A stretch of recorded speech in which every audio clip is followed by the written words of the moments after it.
Assalamualaikum warahmatullahi wabarakatuh. Alhamdulillah wa syukrulillah.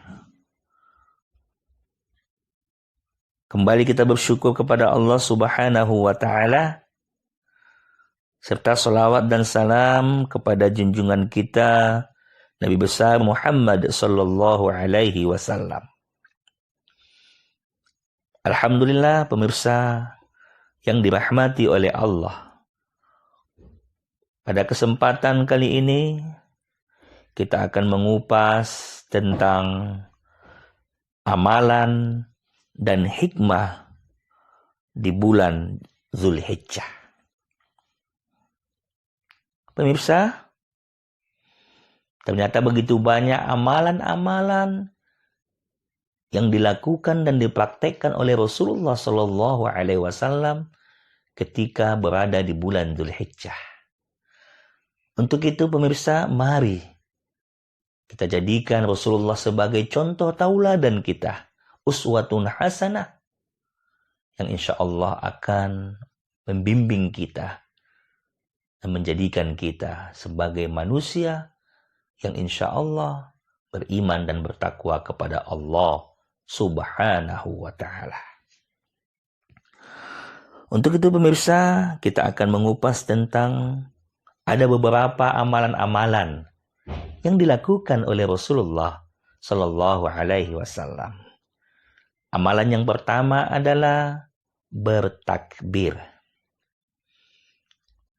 Takbir kita ketahui ucapan talbiyah. Allahu Akbar, Allahu Akbar, Allahu Akbar. Allahu Akbar kabira walhamdulillahi katsira. Begitu banyak. Allahu Akbar, Allahu Akbar, Allahu Akbar. La ilaha illallah wallahu akbar. Allahu Akbar walillahil hamd. Dan lain sebagainya. Intinya kita bertakbir, mengagungkan, membesarkan, dan memuliakan Allah Subhanahu wa ta'ala. Pemirsa, takbir itu ada dua macam. Takbir yang pertama adalah takbir mutlak. Takbir mutlak ini kita lakukan ketika sudah berada di bulan Zulhijjah. Pada awal bulan Zulhijjah sampai dengan hari ke-13 di bulan Zulhijjah. Jadi kapan kita baca, itu bisa saja. Mau di pagi hari, siang hari, sore, ataupun malam hari. Maka ia dinamakan dengan takbir mutlak. Takbir yang kedua adalah takbir muqayyad. Dan ini adalah takbir yang khusus kita baca ketika kita selesai sholat fardu, sholat wajib. Ketika setelah selesai sholat subuh, kita selalu dengarkan bacaan takbir-takbir yang dikumandangkan oleh imam dan diikuti oleh makmum. Begitu juga di zuhur, asar, maghrib, dan isya. Itu dilakukan pada mulai dari 9 Zulhijjah sampai dengan 13 Zulhijjah di sore harinya, yaitu waktu sholat asar selesai. Alhamdulillah. Itu amalan yang pertama, pemirsa yang dirahmati oleh Allah. Amalan yang kedua adalah berpuasa. Begitu banyak amalan-amalan yang dilakukan oleh Rasulullah. Dan diantaranya adalah berpuasa.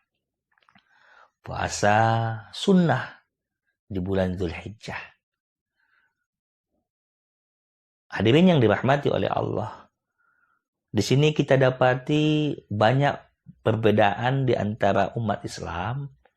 Yang mana ada yang melakukan puasa di bulan Zulhijjah ini hanya di tanggal 9 Zulhijjah, yaitu puasa Arafah saja, atau dengan puasa tarwiyah. Ada juga yang melakukannya mulai dari awal bulan Dzulhijjah dan 9 Dzulhijjah. Jadi pemirsa yang dirahmati oleh Allah, semuanya punya dalil masing-masing. Semua insya Allah akan diterima oleh Allah amalannya. Sebagaimana Rasulullah SAW bersabda, karena Rasulullah SAW yasumu tis'a Dzulhijjah wa yawma Ashura wa thalathata ayyamin min kulli syahr. Bahwasanya Rasulullah SAW senantiasa berpuasa pada 9 hari di awal bulan Dzulhijjah. Selanjutnya pada hari Asyura, yaitu 10 Muharram. Dan juga Rasulullah SAW berpuasa 3 hari di setiap bulannya. Subhanallah, 3 hari setiap bulannya. Dan hadis ini adalah diriwayatkan oleh Imam Abu Dawud dan disahihkan oleh Syekh Albani. Pemirsa yang dirahmati oleh Allah Subhanallah, ini bagi kita yang ingin memulai puasa, mulai awal bulan Dzulhijjah, alhamdulillah, tafadhol, silahkan. Karena itu punya landasan yang disampaikan oleh Rasulullah SAW. Maka mari kita termotivasi kembali untuk melaksanakan puasa-puasa yang mana kita sebelumnya sudah melaksanakan puasa di bulan Ramadan. Pemirsa yang dirahmati oleh Allah Subhanahu wa Ta'ala, ternyata puasa di bulan Dzulhijjah ini terkhusus di 9 Dzulhijjah. Ketika kita melakukannya, insya Allah itu akan dapat menggugurkan dosa-dosa kita. Bahkan dosa-dosa yang telah lalu dan dosa-dosa yang akan datang 1 tahun. Subhanallah. Sebagaimana Rasul sampaikan dalam hadisnya, Siyamu yaumi Arafah ahtasib ala Allah ay yukaffaru sana allati qablahu was sana allati ba'dahu. Puasa Arafah, yaitu di 9 Dzulhijjah khususnya, akan dapat menggugurkan dosa setahun yang lalu. Bahkan setahun yang akan datang. Hadis riwayat Muslim. Untuk itu, mari kita bersemangat, bersinergi, berbahagia dengan apa yang telah dikhabarkan oleh Rasulullah SAW. Inilah kesempatan kita agar dosa-dosa kita diampuni oleh Allah Subhanahu wa Ta'ala. Itu yang kedua pemirsa. Yang ketiga, amalan yang kita lakukan di bulan Dzulhijjah adalah yaitu ibadah kurban. Ibadah kurban akan mendatangkan kebaikan kepada kita. Karena ibadah kurban ini adalah ibadah yang sangat dimuliakan oleh Allah Subhanahu wa Ta'ala. Pemirsa yang dirahmati oleh Allah, Rasulullah SAW bersabda, "Man kana lahu sa'ah wa lam yuduh fala yaqrabanna musallana." Na'udzubillah. Barang siapa yang memiliki kelapangan rezeki, namun ia tidak berkurban, maka kata Rasulullah, maka jangan mendekati tempat sholat kami. Hadis riwayat Ahmad dan Ibnu Majah. Apa maksudnya pemirsa yang dirahmati oleh Allah? Maka jangan mendekati tempat sholat kami. Dengan kata lain adalah tercela bagi orang yang mempunyai kemampuan tapi dia tidak berkurban. Padahal kurban adalah sesuatu yang luar biasa pahalanya. Luar biasa istimewanya di sisi Allah Subhanahu wa ta'ala. Jadi seolah-olah jangan mendekati tempat sholat kami. Ini dalam arti bahwa ketika ia pun melakukan sholat, maka sholatnya pun akan tidak sempurna. Kalau ketika ia mendapati rezeki pada saat itu dan lapang, lalu dia tidak berkurban, na'udzubillah, maka dikategorikan ia tidak akan sempurna melakukan kebaikan dan kebaikan. Na'udzubillah. Pemirsa, yang keempat, dalam amalan-amalan yang kita lakukan nantinya di bulan Dzulhijjah ini adalah bersedekah. Sedekah begitu istimewa di mata Allah, di mata Rasulullah. Dan Rasulullah senantiasa melakukannya, walaupun itu dengan 1 biji kurma. Mathalul ladzina yunfikuna fi sabilillahi kamathali habbah ambatat 7 sanabil fi kulli sumbulatin 100 habbah. Subhanallah. Surah Al-Baqarah ayat 261.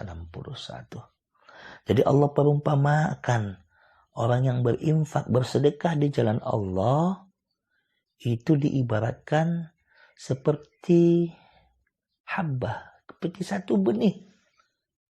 Yang mana seperti 1 benih ini menjadi 7 bercabang. Setiap 1 cabangnya 100 biji. Berarti 100 kali 7 adalah 700.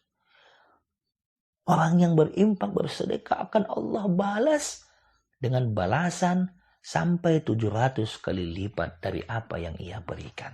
Subhanallah. Pemirsa, apa yang kita miliki ternyata ketika kita sedekahkan, kita termasuk orang yang menyimpan apa yang kita miliki saat ini.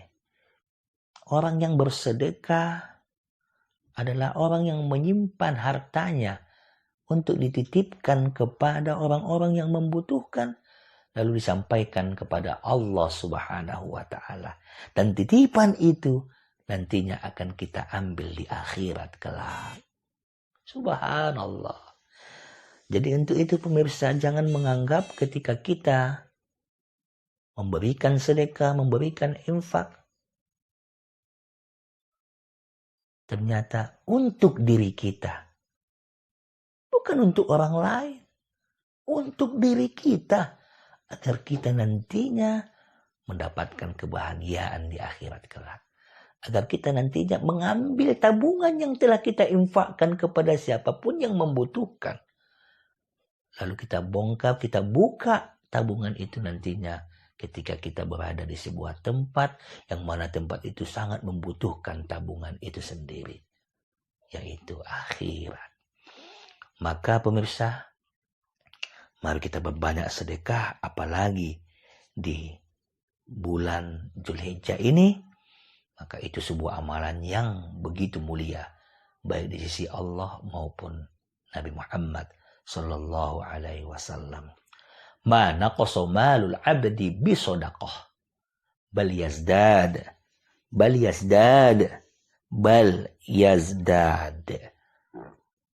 Tidak akan berkurang harta yang kita infakkan, yang kita sedekahkan di jalan Allah.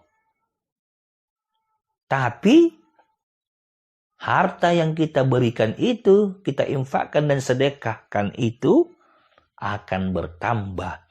Bal yazdad, bal yazdad, bal yazdad. 3 kali diulang oleh Rasul. Itu akan bertambah, bertambah, dan akan bertambah. Dengan kata lain pemirsa, bahwa harta yang kita berikan justru bukan di akhirat, di dunia akan Allah tambah. 1 akan Allah tambah menjadi 3, bahkan menjadi 10, bahkan menjadi 100, bahkan menjadi 700 kali lipat. Alangkah beruntungnya orang-orang yang bersedekah. Subhanallah. Bahkan orang yang sudah meninggal dunia pengen hidup kembali hanya untuk mengambil sebuah amalan, yaitu bersedekah. Dia ingin hidup di ajalin qarib. Untuk apa? Fa'asaddaqah. Maka ketika diberikan peluang oleh Allah, ia hidup kembali ke dunia, maka yang ia lakukan adalah bersedekah. Subhanallah. Untuk itu pemirsa, jangan sampai ketinggalan. Sedekah itu bukan hanya menunggu harus banyak, tidak. Sedekah itu sedikit pun, tapi istimrar, terus menerus dan ikhlas untuk melakukannya. Bahkan kata Rasul, sampai sebiji kurma pun kita lakukan, maka itu akan mendapatkan pahala yang besar dari Allah Subhanahu wa ta'ala. Pemirsa hadirin yang dimuliakan oleh Allah Subhanahu wa ta'ala. Amalan yang terakhir, yang kelima dalam pembahasan kita ini adalah berzikir kepada Allah Subhanahu wa ta'ala. Mari kita berzikir, mengingat Allah senantiasa. Zikrotan, baik itu bukrotan wa asilah, di pagi hari maupun di sore hari. Selalulah kita mengingat Allah. Fadhkuruni azkurkum. Jika engkau mengingatku, jika kalian ingin mengingatku, yakinlah Allah akan mengingat kalian. Jadi jangan kita berharap kita diingatkan oleh Allah, sementara kita tidak mengingat Allah. Maka kita harus mengingat Allah, maka Allah akan mengingat kita. Akan Allah mudahkan urusan kita, Allah akan mudahkan permasalahan kita kalau kita sudah dekat dengannya, Allah Subhanahu wa ta'ala. Pemirsa hadirin yang dirahmati oleh Allah, ini adalah 5 amalan yang insya Allah mudah-mudahan kita amalkan sejak hari ini di bulan Zulhijjah ini sampai nantinya yang telah ditentukan kepada kita, sehingga amalan-amalan ini akan mendekatkan kita kepada Allah Subhanahu wa ta'ala. Pemirsa, selanjutnya adalah hikmah yang dapat kita petik dari apa yang telah diperbuat oleh Nabi Ibrahim, keluarga Ibrahim, Siti Hajar, Ismail, yang begitu sangat menginspirasi dalam kehidupan ini. Pemirsa yang dirahmati oleh Allah, setidaknya ada 4 pelajaran yang kita ambil dari kisah Nabi Ibrahim dan keluarganya. Apa itu pemirsa? Pelajaran yang dapat kita ambil tersebut. Yang pertama adalah berhusnuzon kepada Allah Subhanahu wa ta'ala, yaitu berbaik sangka. Apapun yang kita lakukan, maka kita senantiasa berbaik sangka kepada siapapun, baik kepada saudara kita, tetangga kita, bahkan keluarga kita, istri kita, suami kita, maka kita harus senantiasa berbaik sangka. Coba kita lihat kisah Siti Hajar dengan Ibrahim. Ketika Nabi Ibrahim alaihissalam mengajak, diperintahkan oleh Allah untuk pergi ke sebuah tempat yang mana tempat itu ia belum pernah tahu, ia belum pernah ke sana. Tapi ketika perintah Allah, lalu ia ajak istrinya untuk pergi ke sana.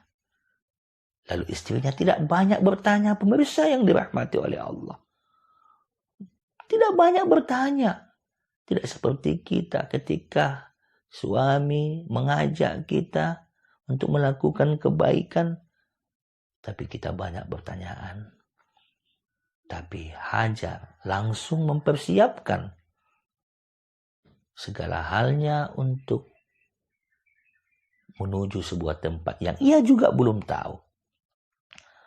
Setelah dipersiapkan perbekalan, Ibrahim, Hajar, dan Ismail pergi menunggang kuda. Hadirin yang dirahmati oleh Allah. Setelah sampai di sebuah tempat yang gersang, tempat yang tidak ada penghuninya, tidak ada kehidupan, tanda-tanda apapun tidak ada di sana, kecuali tempat itu begitu panas, terik, gurun pasir yang tidak ada pepohonan, yang membuat cepat kering dahaga kita. Tapi hadirin yang dirahmati oleh Allah, Hajar, Ismail, dan Ibrahim tidak mengeluh kepada Allah. Ketika Allah perintahkan, mereka taat kepadanya. Bukan itu saja pemirsa, setelah sampai di sebuah tempat itu, di gurun pasir yang begitu panas, yaitu Mekah pada saat itu, Ibrahim menurunkan Siti Hajar dan anaknya Ismail yang masih bayi, tanpa berkata apapun. Lalu Ibrahim ingin berlalu, ingin pergi dengan menunggang kuda. Tapi hadirin yang dirahmati Allah, Siti Hajar bertanya kepada Ibrahim sebelum berlalu, "Mau kemana dikau, wahai suamiku?" Ibrahim terdiam. Ditanya kembali oleh Siti Hajar, "Engkau mau pergi kemana, wahai suamiku?" Lantas Ibrahim juga diam, tidak menjawab sedikit pun. Dan terakhir, subhanallah, inilah insting dari istri yang soleha. Ia yakin ini adalah perintah Allah. Dan Hajar pun bertanya kepada suami tercintanya, "Wahai suamiku, apakah ini perintah Allah? Engkau tinggalkan kami di sini dan engkau pergi untuk melanjutkan dakwahmu, wahai suamiku?" Lantas Ibrahim menjawab, "Betul, duhai istriku." Dan dijawab kembali oleh istrinya, subhanallah, "Wahai suamiku, jikalau memang ini adalah perintah Allah, pergilah, lanjutkan perjuangan dakwamu, wahai suamiku. Saya yakin Allah tidak akan menyia-nyiakan kami di tempat ini, walaupun tempat ini kami belum tahu apapun. Allah akan menjaga kami, Allah akan memberikan rezeki kepada kami. Allah akan senantiasa melindungi kami. Pergilah duhai suamiku." Subhanallah, ucapan seorang istri solehah kepada suami yang mendukung dakwah suaminya. Bukan melemahkan ketika suaminya mendapatkan tugas dari Allah Subhanahu wa taala. Bukan seperti kita saat ini ketika suami mendapatkan tugas dari dakwah-dakwah kita. Lalu kita lemahkan dengan alasan yang bermacam-macam. Tapi hajar begitu tegar. Subhanallah. Akhirnya Ibrahim pun pergi berlalu meninggalkan mereka berdua. Yang mana pada saat itu bekal mereka hanya sedikit. Tapi dengan baik sangkanya hajar kepada Allah Subhanahu wa taala. Maka semua syak, keraguan itu ditepis, hilang, maka akan mendatangkan keyakinan yang luar biasa. Subhanallah. Pemirsa hadirin yang dirahmati oleh Allah. Setelah ditinggal, kalau kita lihat, memang betul apa yang disampaikan oleh Rasulullah dalam hadis qudsi, bahwa ana inda zunni abdi bi. Allah itu sesuai dengan prasangka hambanya. Kalaulah hambanya senantiasa berprasangka baik, maka kehidupan yang ia lalui akan senantiasa baik, akan senantiasa lurus, akan senantiasa mendapatkan keridhaan Allah Subhanahu wa ta'ala. Tapi hadirin yang dirahmati oleh Allah. Tapi kalau prasangka itu buruk, selalu kita hadirkan dalam pikiran kita keburukan, maka hidup kita pun akan senantiasa buruk. Maka hidup kita pun akan mendapatkan keburukan dan keburukan yang tidak diridhoi oleh Allah Subhanahu wa ta'ala. Untuk itu alangkah beruntungnya kita senantiasa berprasangka baik. Prasangka baik kepada suami kita. Ketika pulang ke rumah, mengais rezeki, sampai di rumah kita siapkan minumannya, kita tanya kabarnya, kita bukakan sepatunya, dan lain sebagainya, kebaikan-kebaikan yang kita dapatkan. Walaupun agak terlambat pulang, jangan timbulkan prasangka buruk, tapi berprasangka baiklah. Bahwa kenapa suami saya terlambat pulang? Mungkin kerjanya lembur. Mungkin ada bertemu dengan sahabatnya, membicarakan tentang pekerjaan, tentang kegiatan, tentang dakwah, dan lain sebagainya.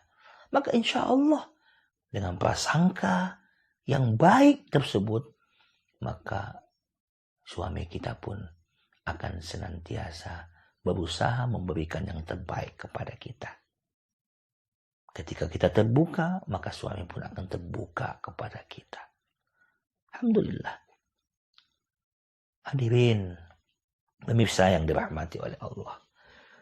Banyak di antara kita, orang yang sudah berumah tangga, ternyata rumah tangga mereka hancur. Rumah tangga mereka bercerai-berai. Hanya dikarenakan mereka saling berburuk sangka. Padahal belum tentu apa yang dilakukan oleh suaminya. Begitu juga belum tentu apa yang dilakukan dan dikerjakan oleh istrinya. Kalaupun ada hal-hal yang negatif ataupun kabar-kabar miring yang tidak baik, maka Allah sudah anjurkan kepada kita. Fatabayyanu. Idza jaa fasikum binaba'im fatabayyanu. Jadi ketika terjadi seperti itu, maka kita harus tabayun. Mentabayunnya pun harus bil hikmah, dengan baik, wal mau'izah. Untuk mengambil pelajaran dan lain sebagainya. Bukan hanya memberikan sebuah komentar atau ucapan-ucapan yang menambah suasana. Bahkan ucapan itu belum tentu benar. Hadirin yang dirahmati oleh Allah, maka mari kita hindari. Banyak perceraian terjadi dikarenakan di antara suami atau istri selalu tidak mengutamakan husnuzon, tidak mendahulukan baik sangka. Yang didahulukan adalah buruk sangka, cerita dari orang lain, cerita dari orang ketiga, dan lain sebagainya. Pada akhirnya menimbulkan penyesalan dan penyesalan dalam hidup ini. Itu hikmah yang pertama kita ambil dari pelajaran yang diberikan oleh keluarga Ibrahim dalam berkurban ini. Hadirin yang dirahmati oleh Allah. Pelajaran yang kedua, hikmah yang kedua adalah mencari rezeki yang halal. Mencari rezeki dari yang halal. Selagi kita masih hidup, rezeki kita tidak akan terputus. Selagi kita masih hidup, Allah sudah tentukan rezeki kita. Dan rezeki itu tidak akan pernah diambil oleh orang lain. Dan rezeki kita tidak akan pernah berkurang. Sudah ditetapkan oleh Allah Subhanahu wa ta'ala. Tinggal kitanya. Bagaimana kita mengambil rezeki tersebut.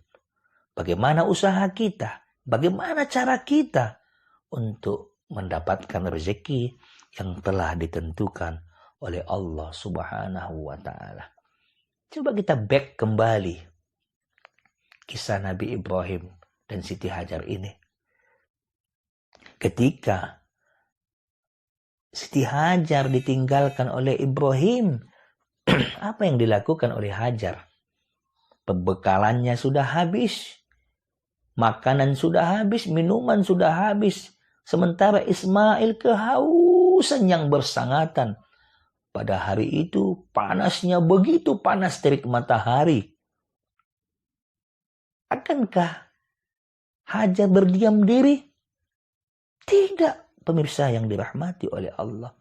Justru Hajar berusaha bagaimana mencari minuman agar anaknya Ismail bisa minum dan hausnya pun reda.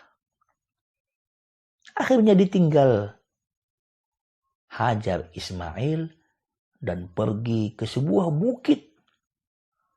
Ia daki bukit tersebut. Setelah naik ke bukit itu, yakni Bukit Sofa, ia melihat ke bawah. Mana tahu ada musafir sedang lewat dan ada perbekalan dan ia akan meminta. Ternyata tidak ada yang lewat pada saat itu. Tapi ia tidak putus asa, pemirsa. Lalu ia berlari-lari kecil menuju sebuah bukit yang ada di depannya. Walaupun agak jauh, tapi ia tetap berlari dan berlari. Dan naik ke bukit itu, yakni Bukit Marwah. Ia lihat kembali. Apakah ada di bawah itu air, mata air, ataukah musafir yang lewat dan lain sebagainya. Ternyata tidak ada.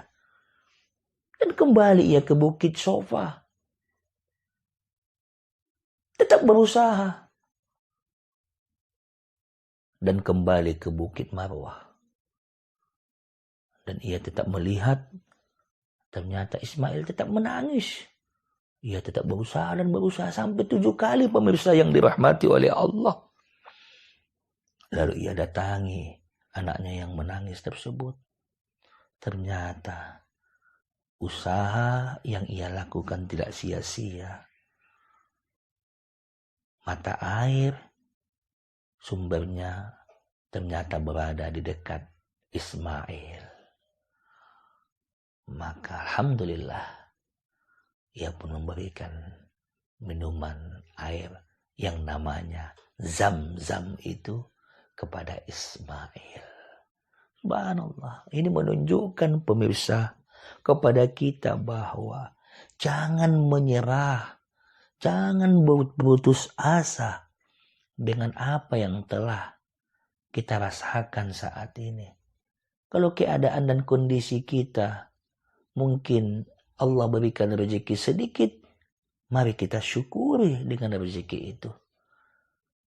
Karena walaupun banyak rezeki yang Allah berikan lalu kita tidak bersyukur, sungguh itu juga tidak akan berarti apa-apa.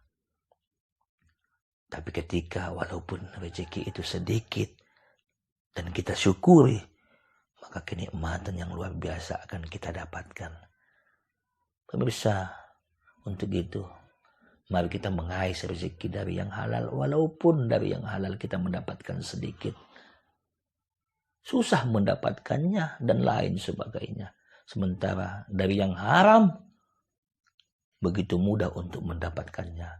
Maka mari kita bertahan untuk senantiasa memberikan rezeki, memberikan makanan, minuman, apapun kepada keluarga kita dari yang dihalalkan oleh Allah Subhanahu wa ta'ala.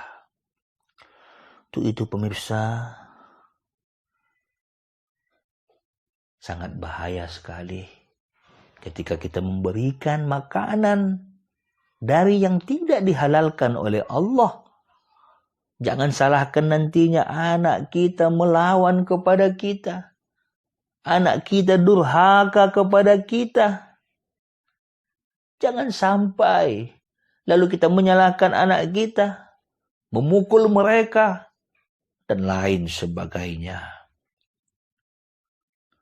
Tapi lihat introspeksi diri kita.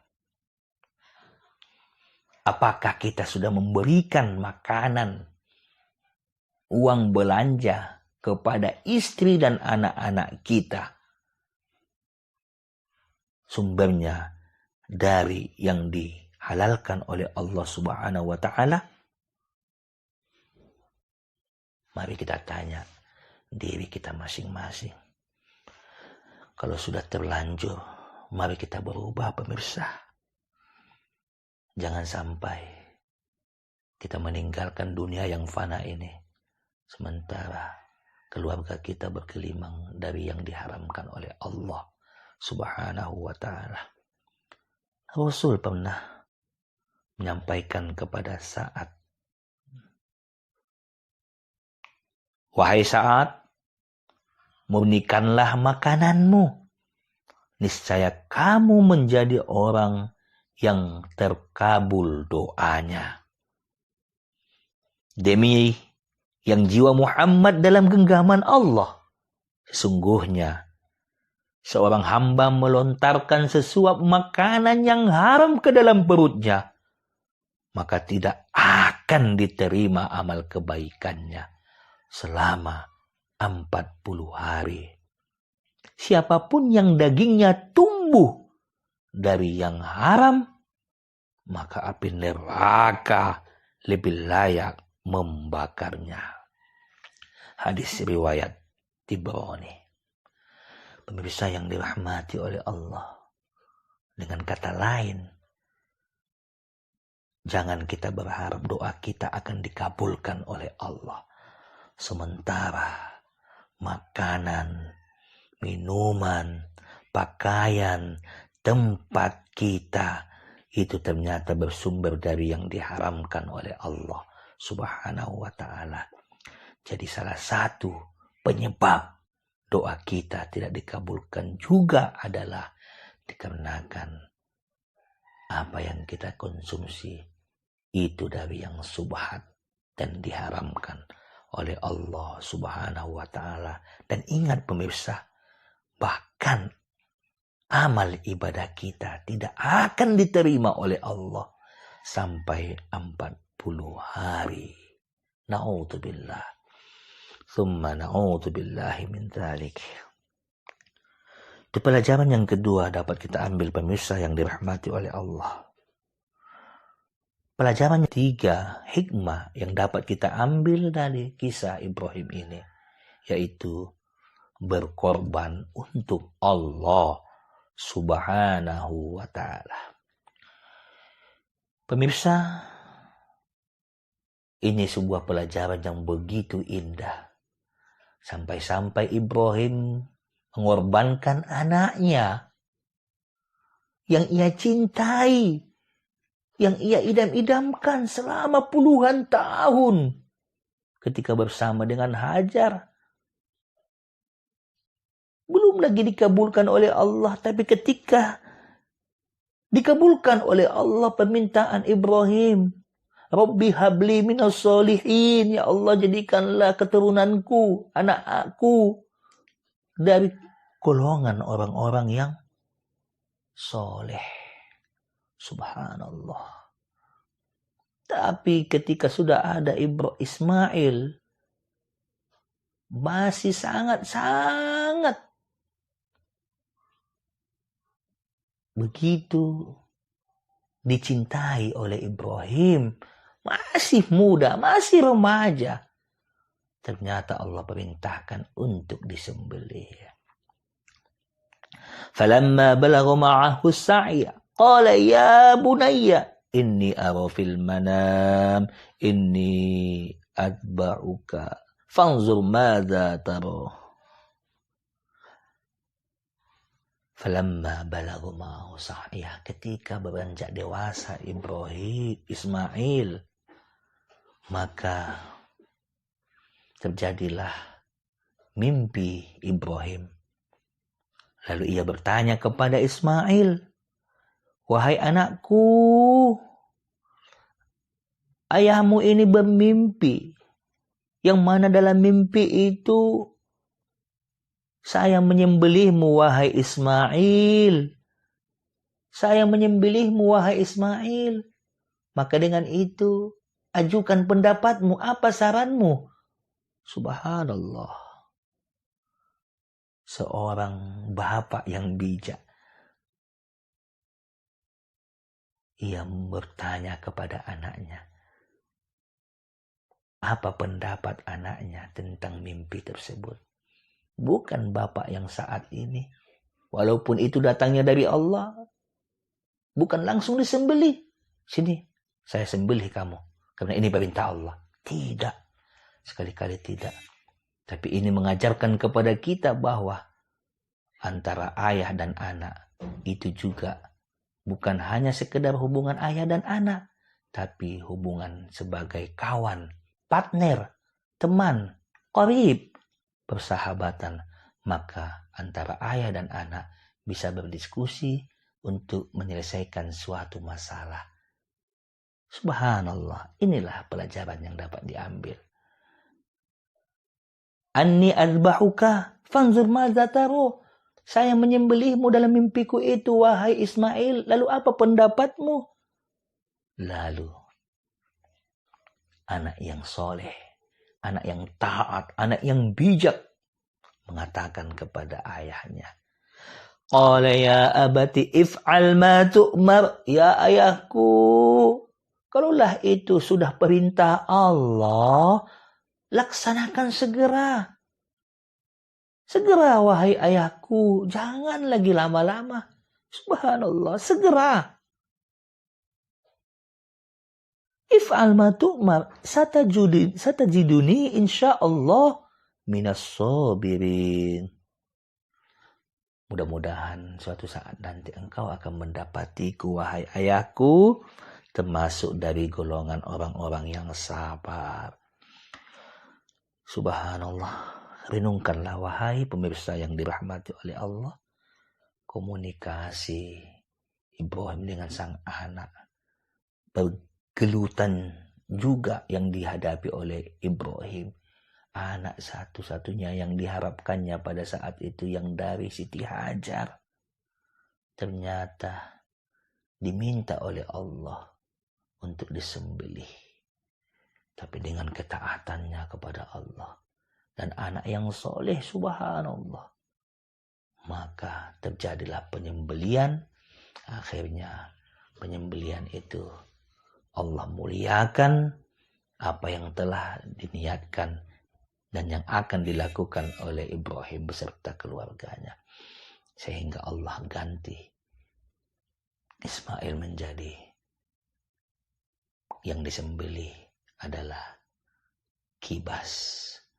Sehingga kita peringati setiap tahunnya penyembelihan hewan kurban, baik itu dari kibas atau kambing, biri-biri, bahkan dari kerbau, sapi, dan lain sebagainya. Subhanallah, pelajaran yang begitu menginspirasi dalam kehidupan kita. Dan yang terakhir pemirsa yang dirahmati oleh Allah, yang kita ambil hikmah dan pelajarannya adalah mendidik anak. Pendidikan anak. Kita lihat hadirin yang dirahmati oleh Allah. Nabi Ismail tidak akan menjadi anak yang penyabar, anak yang taat, anak yang soleh jika tidak mendapat pendidikan dari ibunya, yaitu Siti Hajar. Karena ibunya adalah ibu yang soleha, ibu yang penyabar, ibu yang taat kepada Allah dan kepada suaminya. Maka anaknya pun mengikut. Begitu juga pemirsa yang dirahmati oleh Allah, Siti Hajar tidak akan menjadi seorang ibu yang penyabar, seorang istri yang penyabar, seorang ibu yang taat, yang soleha, jika tidak dididik oleh suaminya, Nabi Ibrahim. Karena suaminya juga adalah suami yang soleh, suami yang taat kepada Allah, suami yang penyabar. Dan pemirsa yang dirahmati oleh Allah, Nabi Ibrahim alaihissalam mendapatkan itu semua dikarenakan didikan dari Allah subhanahu wa ta'ala melalui wahyunya. Subhanallah.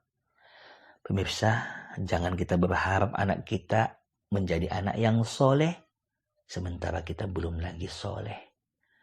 Pemirsa, jangan kita berharap anak kita menjadi anak yang penyabar, sementara ayah dan ibunya belum lagi sampai tingkat sabar. Dan jangan kita menginginkan anak kita rajin beribadah, rajin sholat, rajin mengaji, pandai baca Quran, sementara orang tuanya jarang melakukan sholat, bahkan tidak menyentuh Al-Quran sama sekali. Untuk itu pemirsa, pelajaran yang begitu berharga dari kisah Ibrahim ini, mari kita ambil dan kita petik, sehingga insya Allah dapat bermanfaat buat khususnya pada diri saya pribadi dan umumnya pada kita semua ketika alhamdulillah apalagi saat ini kita berada di bulan awal Zulhijjah.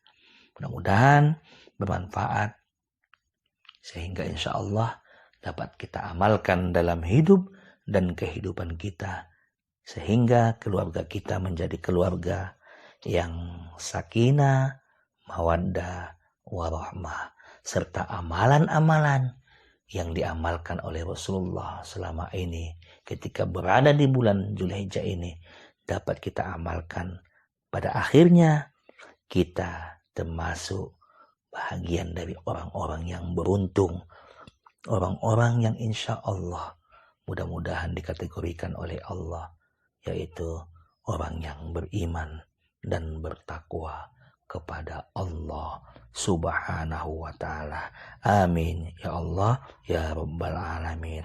Kita sudahi pemirsa. Wassalamualaikum warahmatullahi wabarakatuh.